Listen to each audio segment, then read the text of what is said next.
Hello guys, welcome to my YouTube channel रिजीमार्क updates.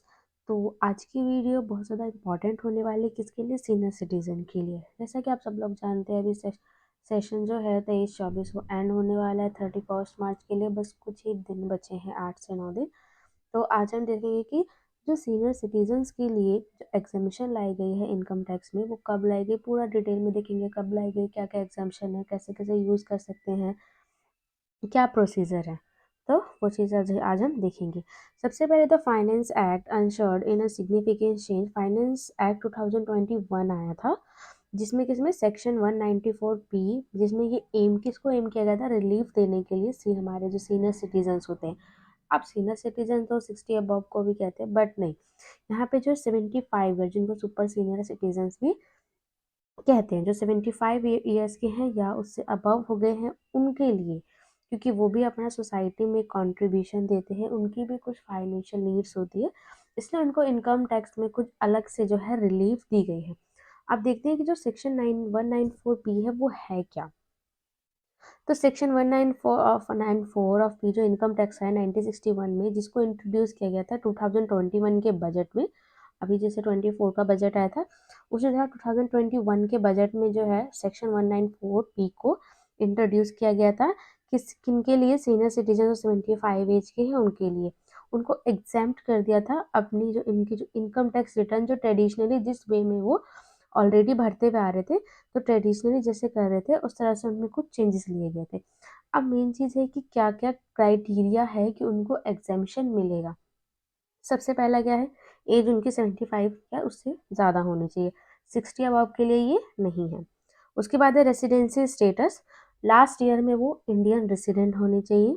Income source, main चीज़ ये income source क्या, income source वो अगर सीनियर सिटीजन्स है तो उनका पहला पेंशन से इनकम हो सकती है, दूसरा उनके बैंक में कोई सेविंग है, कोई एफडी है, कोई डिपॉजिट किसी भी तरह की, वहाँ से उनको इंटरेस्ट आ रहा है, या फिर जो पेंशन का अमाउंट है उस पर भी इंटरेस्ट आ रहा है। तो इन सारे इनकम्स को क्या कर दिया गया है, एग्जेम्प्ट कर दिया गया। इसके अलावा कोई बिजनेस कर रहे हैं या सैलरी आ रही है, इस टाइप से कुछ भी हो रहा है, तो उस पे जो है उनका टैक्स लगेगा।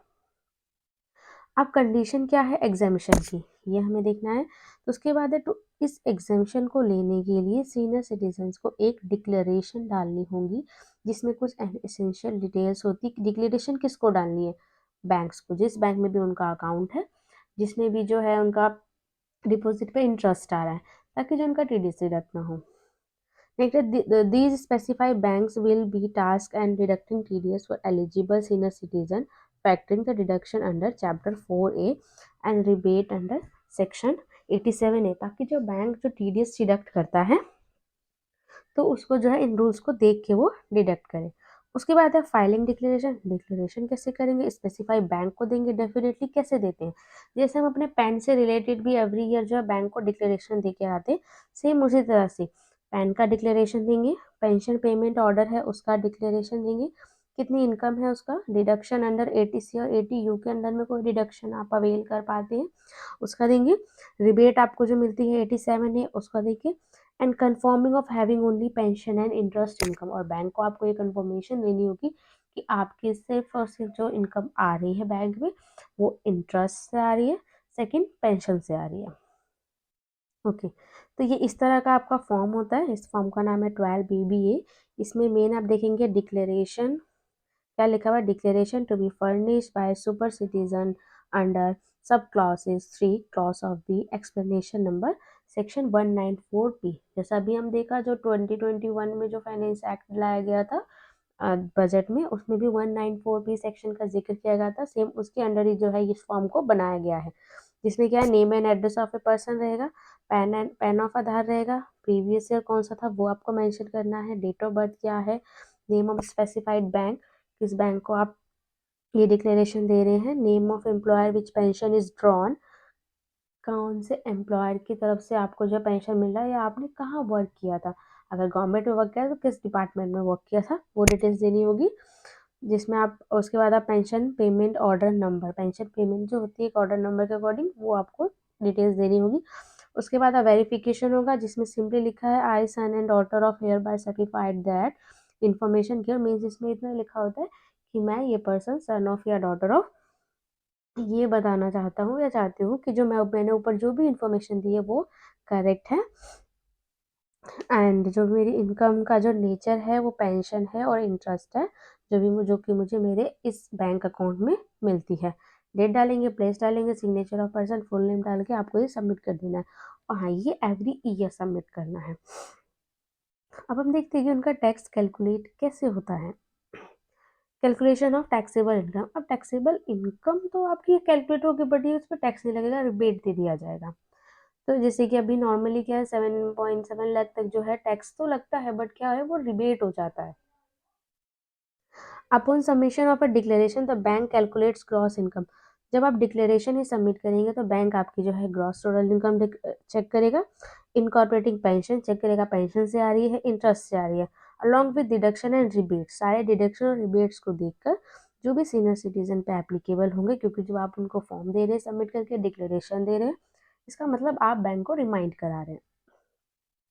The computation aid in determining the net taxable income against which TDS is deducted। तो वो कंप्यूट करके जो है TDS डिडक्ट किया जाएगा। उसके बाद है, अब इसका बेनिफिट और इम्प्लीकेशन का एक अलग से एक एक्ट लाया गया। इसका क्या बेनिफिट है? इसका ये था कि जो एल्डरली सिटीजन्स है उनको रिलीफ देना, कि उनका इनकम टैक्स से उनको ऑब्लिगेशन से वो फ्री हो जाए। और जब अब इसमें मेन चीज़ ये, बैंक में अगर पैसा आ रहा है तो डेफिनेटली टीडीएस डिडक्ट होगा। उसके प्रोविजन को देखते हैं।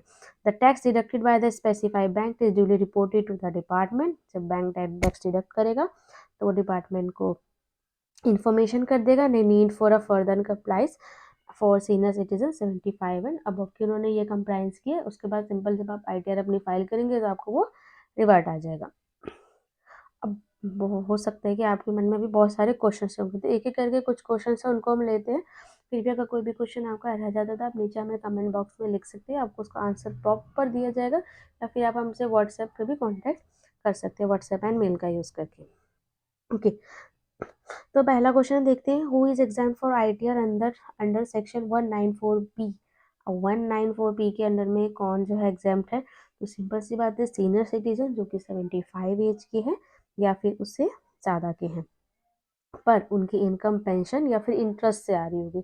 अब वो इंटरेस्ट उनकी पेंशन की इनकम पे जो इंटरेस्ट लग रहा है वो भी आपका जो है रिबेट में चला जाता है, या आपने कोई पास्ट में कोई सेविंग करी हुई है उस पे आ रहा है, कोई डिपॉजिट डाली हुई है, या आप अपनी पेंशन इनकम का ही कुछ पार्ट डिपॉजिट कर देते हैं, एफडी करा देते हैं, उससे अगर इंटरेस्ट आ रहा है तो वो सारा जो है रिबेट में है। तो फर्स्ट पॉइंट क्लियर, जिसके लिए आपको डिक्लेरेशन देनी होगी फॉर्म 1 2 BBA। अभी हमने ऊपर डिस्कस किया, फिर भी अगर आपको देखना है तो आप वीडियो को बैक करके देख सकते हैं।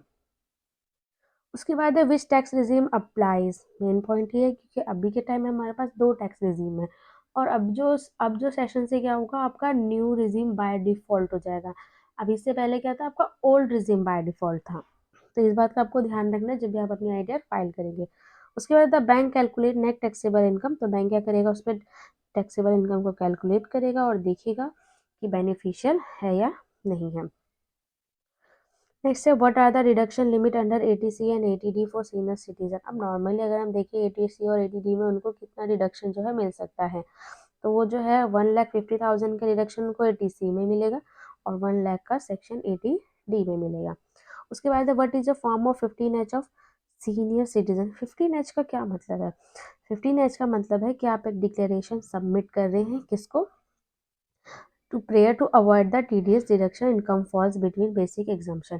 15H आप फॉर्म फिल कर रहे हैं एज ए सीनियर सिटीजन, आप फिल कर रहे हैं, इसका मतलब ये आप डिपार्टमेंट को ये बता रहे हैं कि आपका जो टीडीएस डिडक्शन है वो नहीं होना चाहिए, क्योंकि आपको डिपार्टमेंट की तरफ से ऑलरेडी जो है रिबेट मिली हुई है। तो ये आप बैंक को नोटिफाई कर रहे हैं।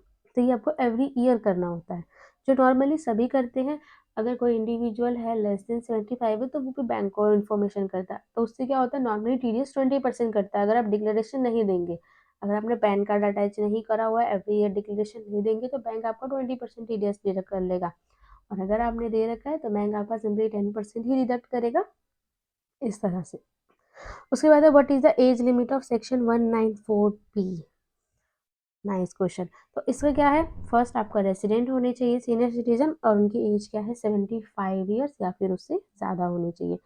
इन शॉर्ट अगर हम देखें तो 194 जो 194P जो एक्ट लाया गया था 2021 के फाइनेंस बजट में, 2021 में फाइनेंस बजट में जो लेकर आया गया था, उसका क्या है कि गवर्नमेंट ने कमिट किया है कि वो जो एल्डर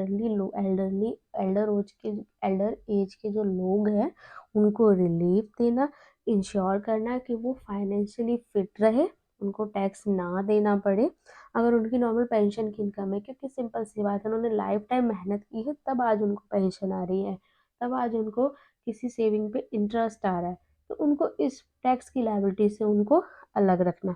तो इस मोटिव को लेते हुए इस 194P एक्ट को 2021 में लेकर आया गया था, ताकि हमारे जो सीनियर सिटीजन लोग हैं उनको टैक्स से छुट्टी मिले और वो इस एज में भी अपना आराम से इनकम को लेके इंजॉय करें और अपनी लाइफ को जी सके। क्योंकि ओल्ड एज के होते होते काफ़ी सारे खर्चे, बीमारियाँ, काफ़ी सारी चीज़ें होती हैं, तो उनको इस एज में प्रॉब्लम फेस ना करनी पड़े।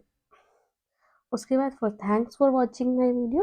तो फिर भी अगर आपके पास अभी कोई भी क्वेरी है, कोई भी कन्फ्यूज़न है किसी चीज़ को भी लेके, तो आप सिंपली कमेंट बॉक्स में लिख सकते हैं। और फर्दर इनकम टैक्स से रिलेटेड या किसी भी बिजनेस रिलेटेड रजिस्ट्रेशन हो, एमएसएमई, जीएसटी, कंपनी रजिस्ट्रेशन, तो आप सिंपली कॉल भी कांटेक्ट कर सकते हैं या हमें कमेंट बॉक्स में ज़रूर लिखिए। और वीडियो अच्छी लगे तो वीडियो को लाइक, शेयर, सब्सक्राइब ज़रूर करें और औरों को भी शेयर करें। Thank you so much.